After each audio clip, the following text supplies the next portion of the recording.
नमस्कार मंडळी, कसे आहात तुम्ही सगळे? मी संध्या सप्रे, यूट्यूबवरील अमृताचे डोहे या माझ्या आध्यात्मिक चॅनलमध्ये मी तुम्हा सगळ्यांचं मनापासून स्वागत करते. आजच्या माझ्या एपिसोडचा विषय आहे प्रश्नोपनिषद. प्रश्नोपनिषद हे एक उपनिषदांमधील एक मुख्य उपनिषद असे समजलं जातं. परंतु त्याला सुरुवात करण्यापूर्वी मंगलाचरण म्हणून मी कार्यक्रमाला सुरुवात करते. श्रीमन गणाधिपतये नमः. वक्रतुंड महाकाय सूर्यकोटी समप्रभ निर्विघ्नं कुरु मे देव सर्वकार्येषु सर्वदा. नमो देवे महादेवे शिवाये सततं नमः. नमः प्रकृते भद्राये नियतः प्रणतः स्वतां. कृष्णाय वासुदेवाय हरये परमात्मने प्रणतक्लेशनाशाय गोविंदाय नमो नमः. समचरण सरोजं सांद्र नीलांबुदाभं जगन्विहित पाणिं मंडनं मंडनानां. तरुण तुलसीमाला कंधरं कंजनेत्रं सदय धवलहासं विठ्ठलं चिंतयामि. आपण सुरुवात करतोय प्रश्नोपनिषदाला. उपनिषद समजून घेण्यापूर्वी थोडक्यात त्याच्याबद्दलची माहिती. आपले प्रमुख 4 वेद आहेत: ऋग्वेद, सामवेद, यजुर्वेद, अथर्ववेद. या वेदांचे परत पुन्हा त्यातल्या अंतर्भागामध्ये 4 भाग पडतात: संहिता, ब्राह्मण, आरण्यक आणि उपनिषद. म्हणजे वेदांच्या अंतर्गत शेवटचा जो भाग आहे तो उपनिषदांचा भाग येतो. पहिल्या संहितामध्ये ऋचा म्हणजे मंत्र येतात. नंतर ब्राह्मणेमध्ये कर्मकांड, यज्ञयाग याची माहिती दिली जाते. आरण्यकेमध्ये सुद्धा यज्ञयाग वगैरे याची माहिती आणि थोडा तत्वज्ञानपर अर्थ सुद्धा त्याचा सांगितला जातो. आणि शेवटचा जो भाग आहे उपनिषद, त्या उपनिषदांमध्ये कर्मकांडात्मक भाग येत नाही, तर त्यामध्ये परमेश्वर स्वरूपाचं खरं ज्ञान साधकानं घ्यावं या हेतूने परमेश्वराचं खरं स्वरूप काय आहे, त्याचा आणि आपला संबंध काय आहे याबद्दलची गंभीर तत्वज्ञान, सखोल चिंतनपर तत्वज्ञान उपनिषदांमध्ये सांगितलं जातं. हे प्रश्नोपनिषद जे आहे ते ब्राह्मणा उपनिषद असं त्याला म्हटलं जातं. म्हणजे मुख्य उपनिषद त्याला मंत्र उपनिषद म्हटलं जातं. त्या मंत्र उपनिषदांमध्ये बर का, मंत्र उपनिषदांमध्ये ऋषींना परमेश्वर अनुभूतीचे किंवा ईश्वराच्या साक्षात दर्शनाची जी अनुभूती आली त्याचं वर्णन, त्याचं गूढ चिंतन मंत्र म्हणजे मुख्य उपनिषदामध्ये ते वर्णन केलं जातं. आणि त्याचं विवेचन, एक्सप्लेनेशन, स्पष्टीकरण देण्यासाठी म्हणून ब्राह्मणा उपनिषद योजलं जातं. यामध्ये अथर्व वेदामध्ये मंत्र उपनिषद म्हणजे मुख्य उपनिषद हे मुंडक उपनिषद आलेलं आहे. आणि मुंडक उपनिषद हे जे मुख्य मंत्र उपनिषद आहे त्याचं स्पष्टीकरण ब्राह्मणा उपनिषदामध्ये, प्रश्नोपनिषदामध्ये त्याचं विवेचन आलेलं आहे. प्रश्नोपनिषदामध्ये त्याच्या नावाप्रमाणेच पिप्पलाद महर्षी जे होऊन गेले त्यांच्याकडे वेगवेगळ्या भागातनं 6 शिष्य ब्रह्म जिज्ञासा घेऊन त्यांच्याकडे आलेले होते. ते अर्थातच त्यांचं ज्ञान व्यवस्थित होतं, चांगलं होतं. सगुण ब्रह्माची उपासना म्हणजे सगुण ईश्वराची उपासना ते नित्य नियमानं करत असत. कर्मकांड, यज्ञयाग, चिंतन, वाचन, वेदांवरील प्रभुत्व त्यांच्याकडे निश्चितपणे होतं.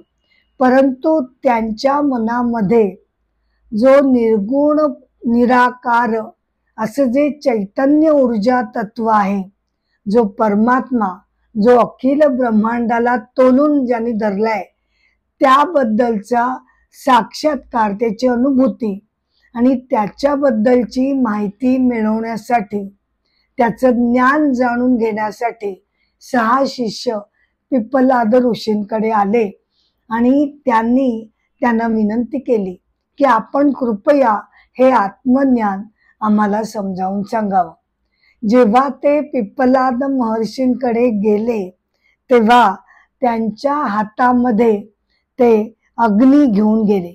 याचा अर्थ काय? सांकेतिक अर्थ असा होतो की ते संपूर्णपणे महर्षींना शरण गेले होते आणि आत्मज्ञानाची जिज्ञासा ही त्यांच्या मनामध्ये दाटून आलेली होती. त्यासाठी ते समर्पित झालेले होते, हा त्याचा अर्थ घेतला जातो. पिप्पलाद ऋषींकडे ते गेले आणि मग आता प्रत्येक शिष्यानं एक एक प्रश्न ऋषींना विचारलेला आहे.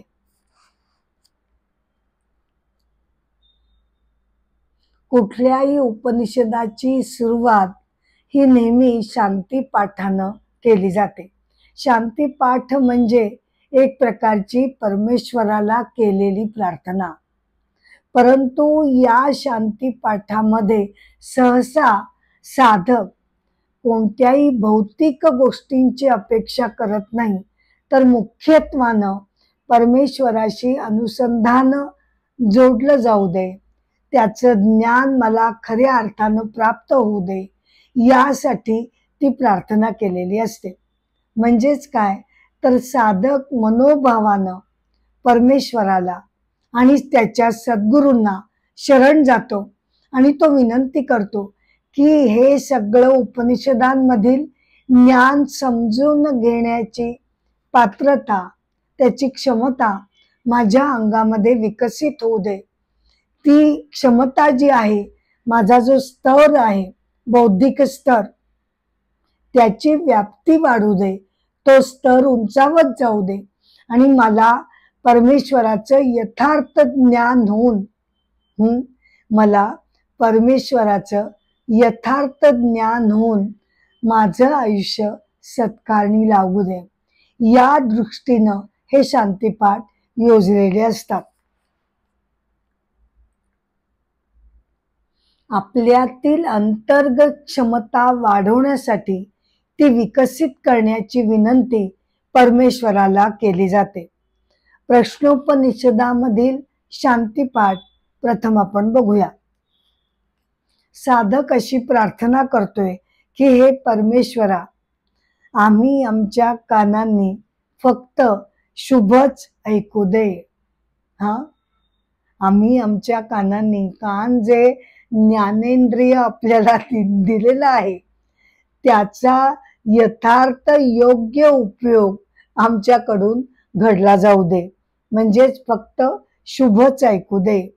आम्ही आमच्या चक्षुंनी सर्व काही शुभ आणि मंगल असंच बघू दे.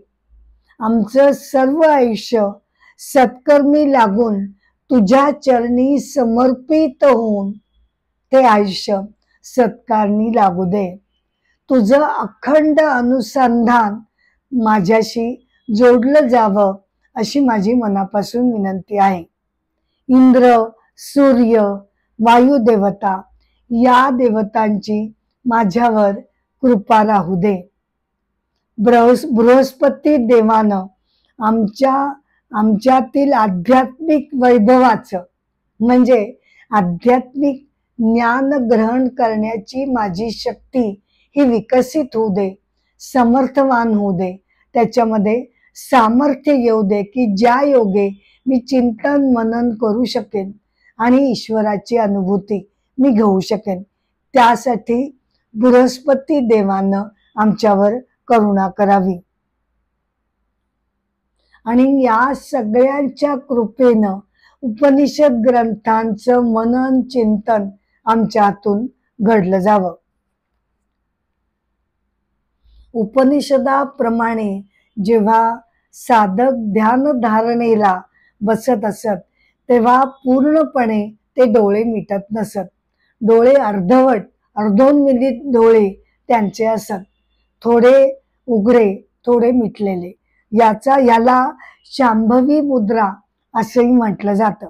म्हणजेच काय की बाह्य जगत आणि अंतर्जगत यांचं दोन्हीच भान आणि जाणीव साधकाच्या मनामध्ये असायला हवी. हे जे बाह्य जगत आहे ते जरी कितीही विविधतेनं नटलेलं असलं तरी त्याचा पाया हा परमात्मा, हे चैतन्य तत्व आहे, याची जाणीव साधकाच्या मनामध्ये सदैव असायला हवी. या प्रार्थनेद्वारे तो सगळ्यांचं कल्याण चिंतितो. सगळ्या विश्वासाठी त्यांचं कल्याण होऊ दे ही प्रार्थना तो करतो. केवळ वैयक्तिक सुख स्वार्थांसाठी ही प्रार्थना केली जात नाही. आपल्या वैयक्तिक विकसनाबरोबरच साधक नेहमीच संपूर्ण विश्वाच्या विकसनासाठी तो प्रार्थना करत असतो.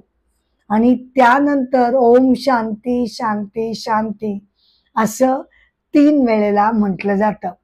3 वेळेला का म्हटलं जातं तर 3 प्रकारचे ताप हे आपल्याला नेहमी त्रास देत असतात. एक आहे अधिदैविक, म्हणजे निसर्गाचं संकट, देवाने दिलेलं संकट, उदाहरणार्थ पूर वगैरे. मग दुसरा ताप आहे अधिभौतिक ताप, म्हणजे परिस्थितीने जे आपल्या समोर जी संकट आणलेली असतील त्याला अधिभौतिक ताप असं म्हणतात. आणि आध्यात्मिक ताप म्हणजे आपल्या शरीर मनाच्या व्याधी, त्याची दुःख. या तिन्ही तापांचं निराकरण होण्यासाठी ओम शांती शांती शांती असं 3 वेळेला म्हटलं जातं.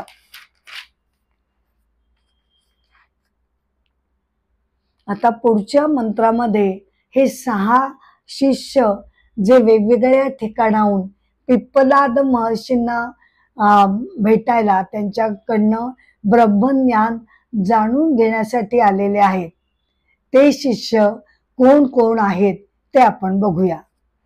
सुकेश, भारद्वाजाचा पुत्र सुकेश तिथे आला. शिबी राजाचा पुत्र सत्यकाम तिकडे आलेला होता. सूर्याचा नातू गर्ग्य तिकडे आलेला होता. अस्वला पुत्र कौसल्य तिकडे आला होता. भृगु गोत्राचा विदर्भ नगरीचा भार्गव तिकडे आलेला होता. आणि कबंदी हा जो कात्यपुत्र होता. असे 6 जण पिप्पलाद महर्षींना तिथे त्यांच्याकडे त्यांना शरण जाऊन ते तिथे आलेले होते.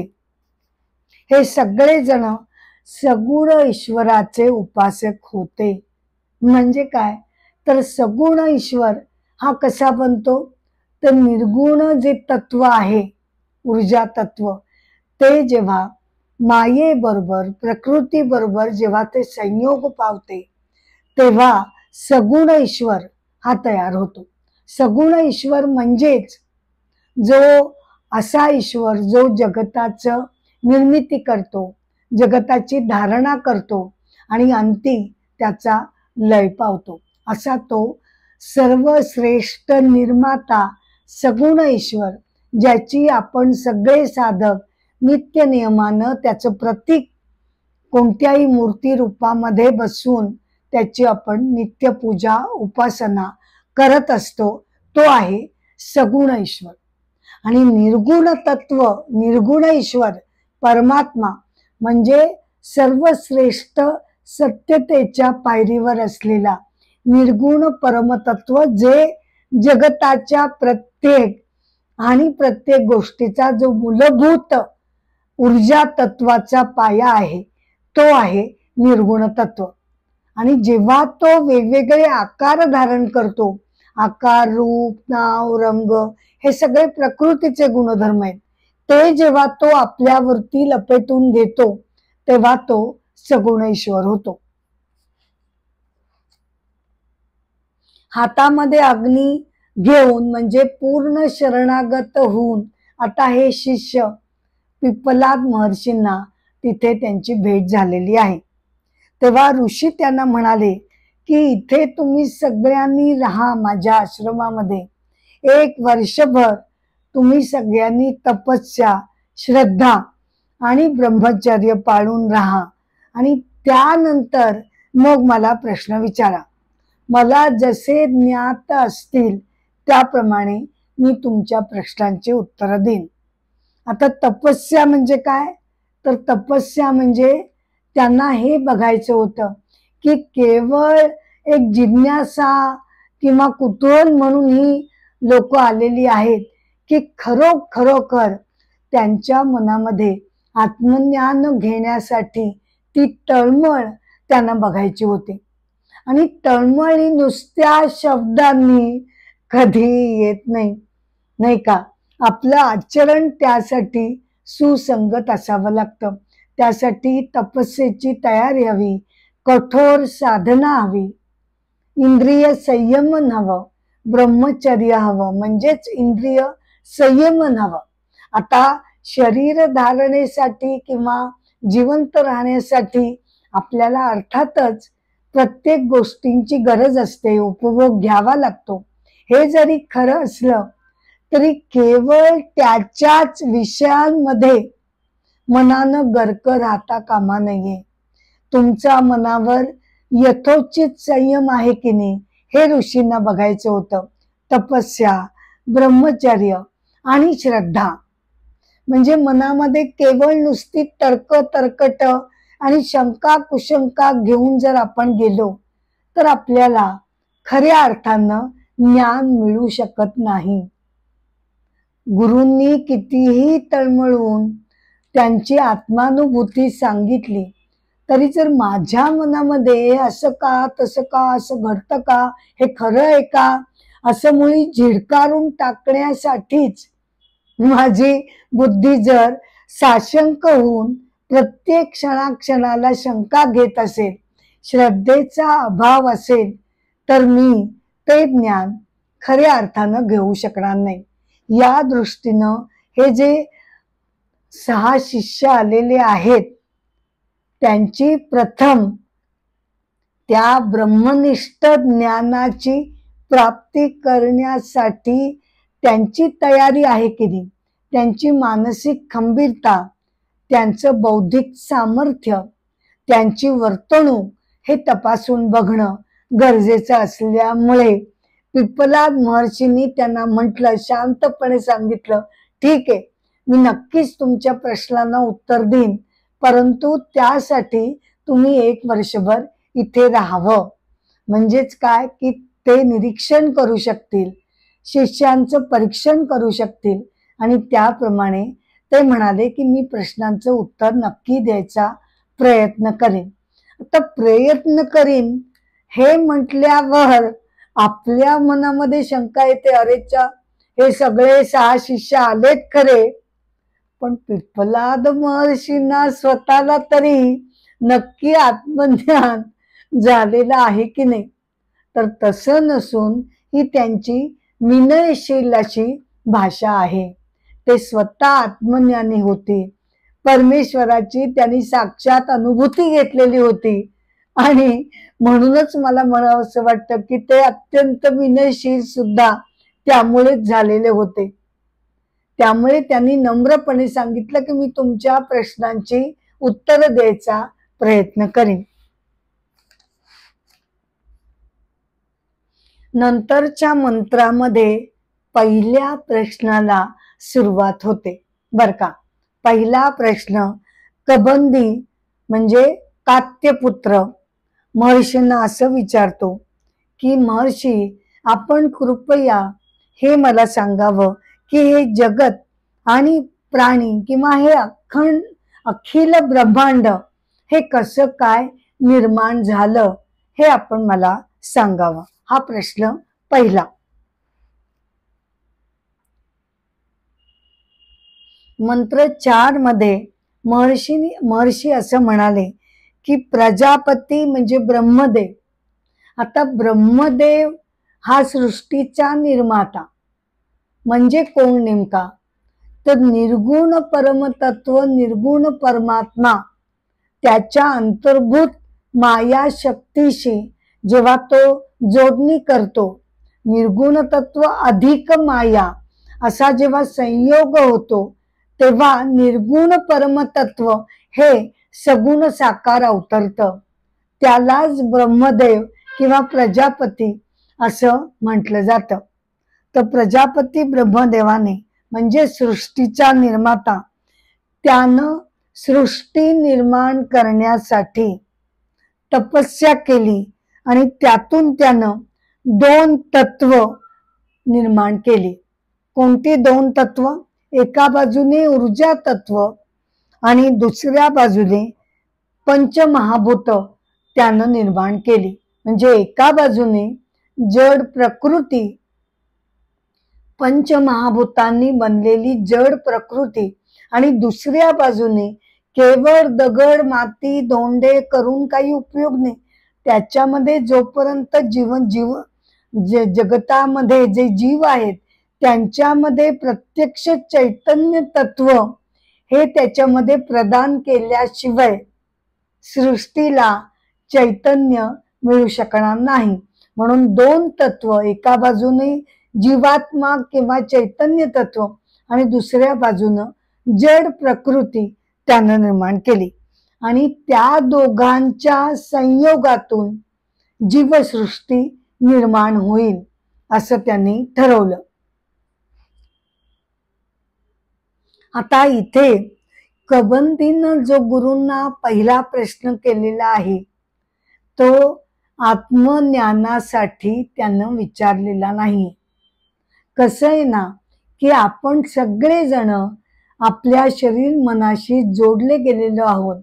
इतकंच नाही तर भोवतालचा परिसर, समाज, हे जगत या सगळ्याशी आपण आकृष्ट झालेलो आहोत. त्याच्याशी आपला घनिष्ठ संबंध कारणाकारणाने येत असतो. त्याच्याशी आपण जोडले गेलेलो असल्यामुळे हे जगत ज्याच्याशी मी एवढी जखडून गेलीये, बांधली गेलीये, ते जगत कसं निर्माण झालं हा पहिला प्रश्न साधकाच्या मनात येतो. आणि त्यामुळे ब्रह्मदेव त्याला सुद्धा प्रथम ती इच्छा निर्माण व्हावी लागते की आता मी केवळ एकटा इथे राहणार नाही तर जगत निर्माण करेन. त्यासाठी मग तपस्या त्याला करावी लागते. तपस्येचा अर्थ इथे काय घ्यावा लागतो तर म्हणजे बाबा त्यानं त्या दृष्टीनं योजना आखली, विचार केला आणि त्या बाबतीत त्यानं स्वतःशी काही धोरण आखलं. या सगळ्याला तपस्या म्हटलं जातं. जो जगताचा निर्माता आहे, जो व्यक्तीचा म्हणजे इंडिव्हिज्युअल जीवाचाही तोच निर्माता आहे आणि साऱ्या समष्टीचा म्हणजे ब्रह्मांडाचा सुद्धा तोच निर्माता आहे. प्रथम आधी मनामध्ये इच्छा निर्माण व्हावी लागते, त्या कामनेचा विचार यावा लागतो, मग मन त्याच्यावर विचार करतं, मग त्याप्रमाणे तशी सृष्टी विविध रूपाने व्यक्त होते. योजना विचार आखणी म्हणजे तपस. आता प्रत्येक जीव हा त्याच्या वासना संचिताप्रमाणे काय आहे की आपण सृष्टीची निर्मिती जशी ब्रह्मदेवानं केली त्याचप्रमाणे कधी ना कधी प्रलय होऊन या सृष्टीचा या जगताचा संहार होतो असं आपण मानतो. तर प्रलय काळी जरी सगळी सृष्टी ही संपूर्णपणे विलयाला गेली तरी प्रत्येक जीवाचं जे वासना संचित आहे बर का, जे प्रत्येक जीवाचं त्या वेळेला जे वासना संचित त्याचं जे असेल ते मात्र बीज रूपानं ते शिल्लक राहिलेलं असतं. आणि जेव्हा प्रलयानंतर ब्रह्मदेवाला परत अशी इच्छा होते की आता जगत निर्मिती करावी, तेव्हा प्रत्येक जीवाच्या त्या त्या वासना संचयाप्रमाणे त्याला अनुरूप असं पुन्हा जीवन त्याला प्रदान केलं जातं. म्हणजेच काय की प्रत्येकामध्ये ते चैतन्य तत्व असलं तरी ते व्यक्त कसं होतं ते प्रत्येक जीवाच्या संचिताप्रमाणे त्याचं रंगरूप, आकार, जात म्हणजे कोणत्या प्रकारचा जन्म त्याला मिळेल या दृष्टीने त्याच्या वासना संचयाप्रमाणे त्याला नवीन जन्म मिळत असतो.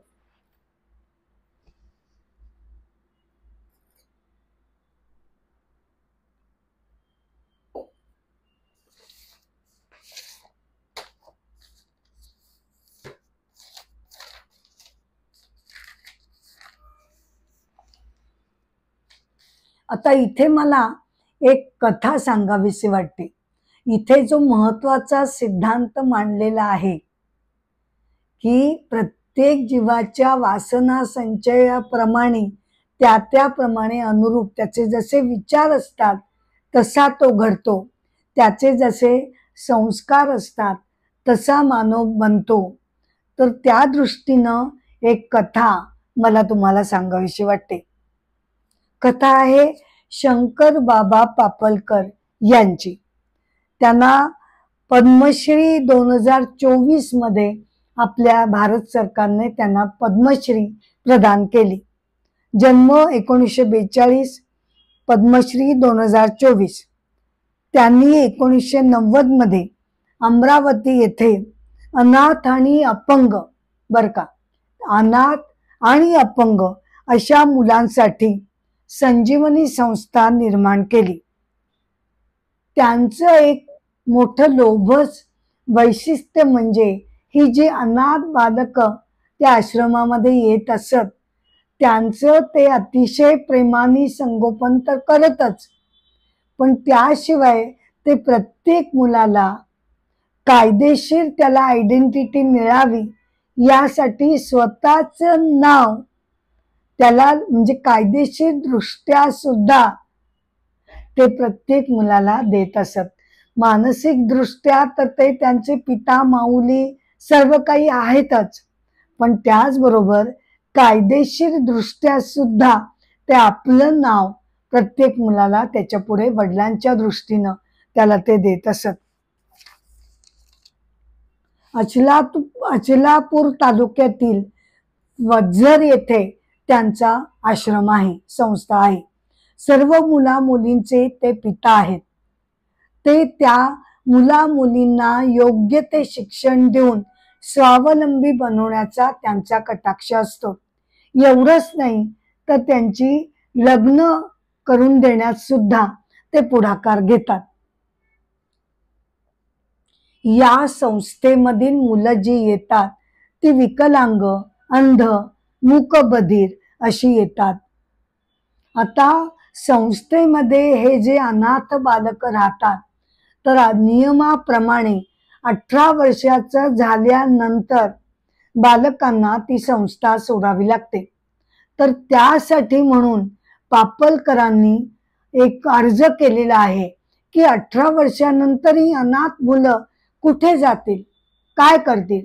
तर त्यासाठी त्यांना नंतर सुद्धा संस्थेमध्ये आश्रमामध्ये राहण्याची सोय त्यांना परवानगी देण्यात यावी यासाठी त्यांनी विनंती केलेली आहे. त्यांची एक कन्या म्हणजे तिथे आलेली माला नावाची एक कन्या पापलकर, माला पापलकर, हिने स्वतः ती अंध आहे, अनाथ आहे असं असून सुद्धा तिनं MPSC परीक्षेमध्ये अत्यंत उत्तम यश मिळवलेलं आहे. पापलकर हे रस्त्यामध्ये, एसटी स्टँडमध्ये, कुठेही त्यांना जर अनाथ बालक जर हिंडता फिरताना असह्य दृष्टीनं बसलेलं असताना निराश झालेलं बालक त्यांना जर दिसलं तर ते त्याला मोठ्या प्रेमानं आपल्या आश्रमामध्ये घेऊन येतात आणि त्यांचं संगोपन करतात.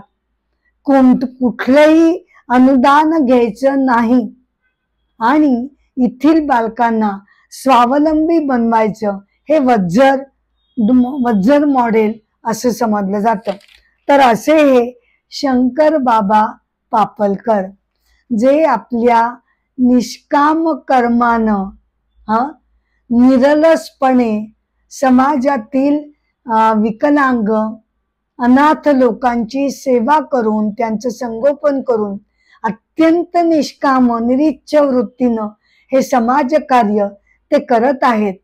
त्या निष्काम कर्माच्या माध्यमातूनच त्यांनी तर साक्षात परमेश्वराची प्राप्ती त्यांनी करून घेतलेली आहे असं मला म्हणावंसं वाटतं.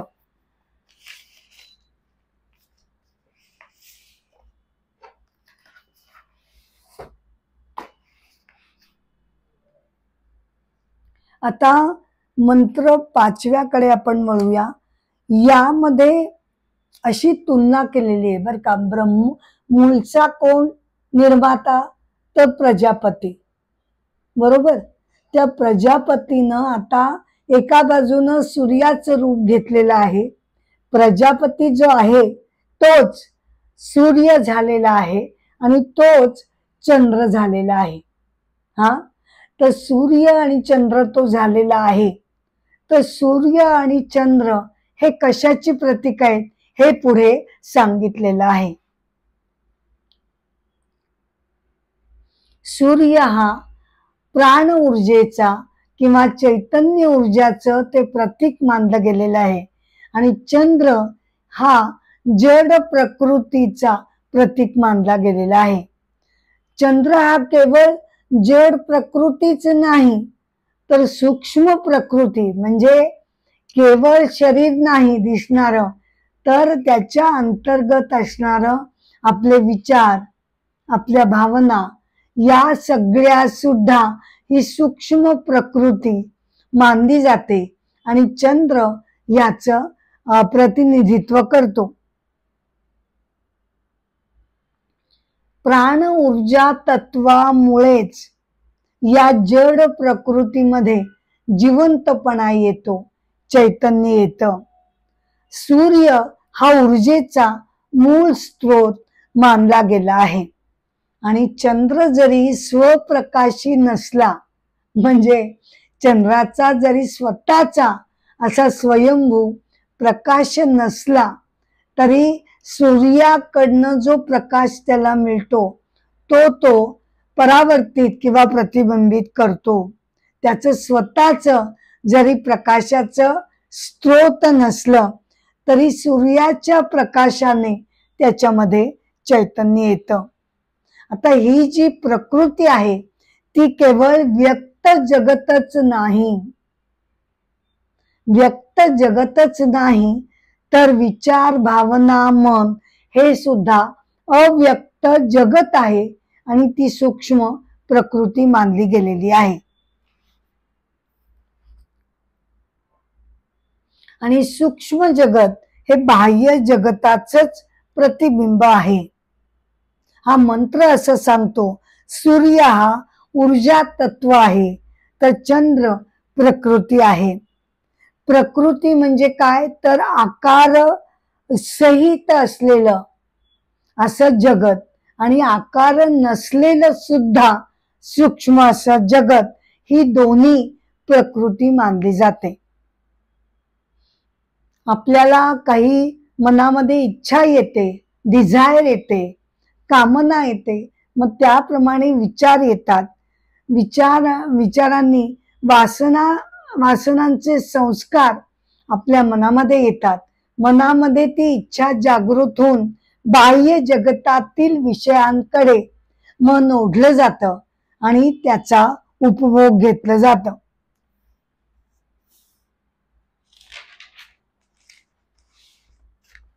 मनाची देवता ही चंद्र मानली जाते. आपण बघितलं आत्ताच, चंद्र ही केवळ बाह्य प्रकृतीच नाही, बाह्य जगतच केवळ नाही, तर आतलं मन, विचार, भावना ही सूक्ष्म प्रकृती म्हणजे सुद्धा चंद्रच मानला जातो. तर मनाची देवता चंद्र मानली जाते. मती म्हणजे मन आणि मती म्हणजे चंद्र सुद्धा. म्हणजे प्रकृती हेचा निर्देशक कोणी? चंद्र आहे आणि ऊर्जा तत्वाचा निर्देशक सूर्य आहे.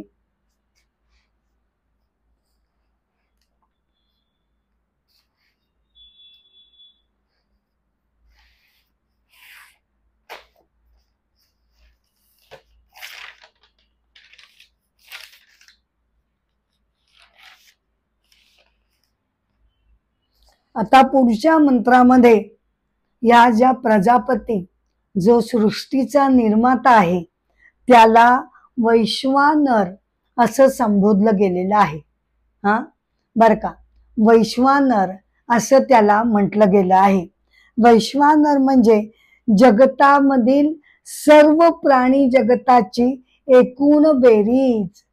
अगदी सूक्ष्म कीटक किडे पासून भव्य दिव्य प्राणी असतील अगदी तिथपर्यंत जगतामधील सर्व प्राणी जगताची बेरीज म्हणजे वैश्वानर. मग त्या जगतातील जीवांचा आकार, रूप, रंग हा काही असू दे, सगळ्यांची बेरीज म्हणजे वैश्वानर. आणि प्राण म्हणजे अग्नी जो रोज प्रज्वलित होतो. सूर्य हा जगतामधील सर्व जीवांचा जागृतावस्थेमध्ये सगळ्या जीवांच्या अंतर्गत जो अहंभाव, अहमपणा, मीपणा जो जागृत झालेला असतो तो म्हणजे सूर्य असा मानला जातो. कारण त्याच्याच तेजोमय किरणांमुळे जगतामध्ये चैतन्य येतं. त्याच्याच प्रकाशामुळे आपण जगतामधील जीवांचे आकार, रंग, रूप न्याहाळू शकतो. सगळ्यांशी व्यवहार आपण सूर्याच्या तेजोमय प्रकाशामध्ये आपण करू शकतो. त्यामुळे एका अर्थाने सूर्यच ही सगळी वेगवेगळी रूप धारण करतो असं इथे म्हटलं गेलेलं आहे.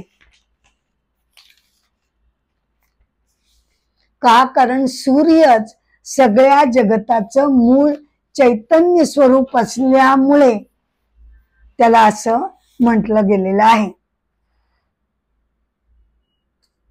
आता जे जीव आहे तो कसा बनलेला आहे, म्हणजे मी किंवा कोणती एबीसीडी कोणती व्यक्ती ही कशी बनली गेलेली आहे, तर प्रत्येकामध्ये मूळ निर्गुण चैतन्य तत्व प्रत्येकामध्येच आहे.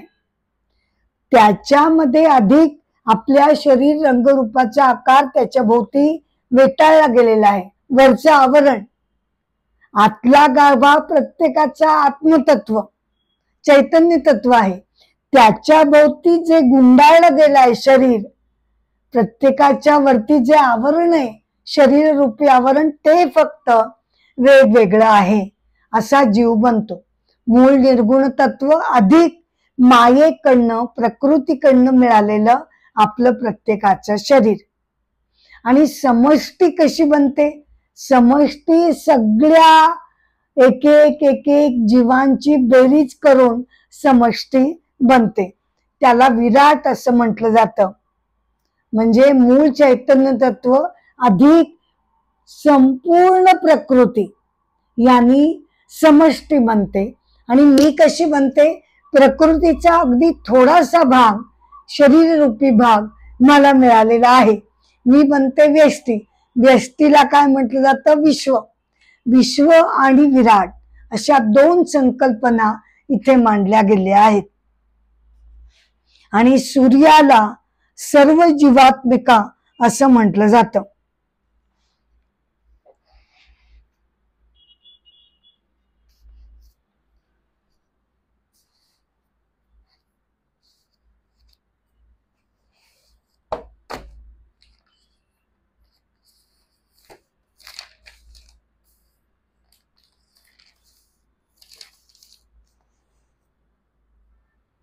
आता इथे मी एका संत कवयित्रीची कथा आपल्याला सांगते आणि इथे मी हा एपिसोड संपवणार आहे.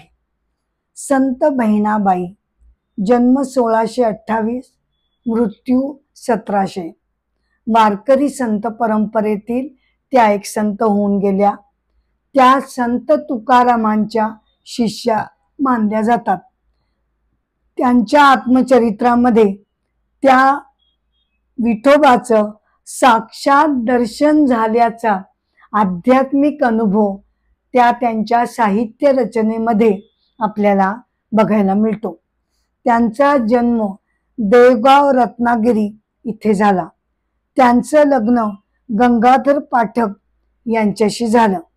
गोदावरी काठावर त्यांनी तीर्थयात्रा केली आणि नंतर ते कोल्हापूरला स्थायिक झाले.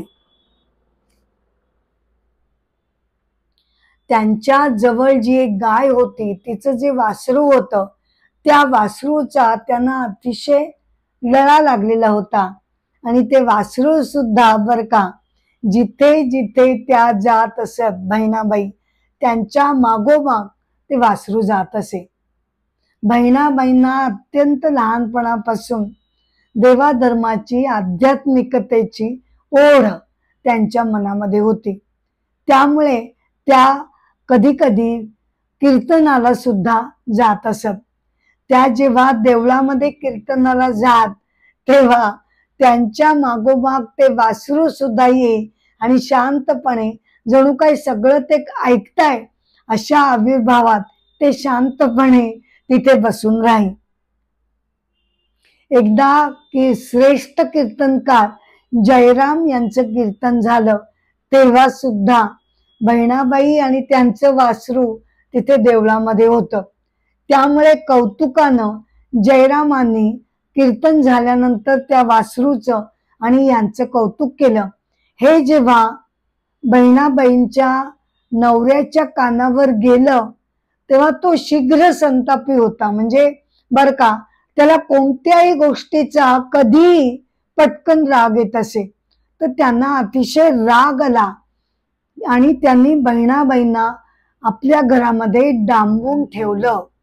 आता तू याच्या पुढे कुठेही वासरूला घेऊन कुठेही भटकायचं नाही, फिरायचं नाही, कीर्तनाला जायचं नाही, अशी त्यांनी आज्ञा केली. वासराने अन्नपाणी सोडलं आणि त्याचा मृत्यू झाला. हे कळल्यानंतर बहिणाबाईंना अतिशय दुःख झालं आणि त्यांची शुद्ध हरपली. त्यावेळेला साक्षात विठोबारायांनी त्यांना दर्शन दिलं आणि त्यांनी ज्यांना आपलं सद्गुरू मनोमन मानलेलं होतं ते संत श्रेष्ठ तुकाराम बुवांनी त्यांना स्वप्नामध्ये दर्शन दिलं आणि त्यांना मन शांत करण्याविषयी त्यांनी आग्रह केला. आणि जय जय रामकृष्ण हरी, बर का, जय जय रामकृष्ण हरी हा नाम मंत्र संत श्रेष्ठ तुकारामांनी त्यांना दिला असं बहिणाबाईंनी त्यांच्या आत्मचरित्रामध्ये कथन केलेलं आहे.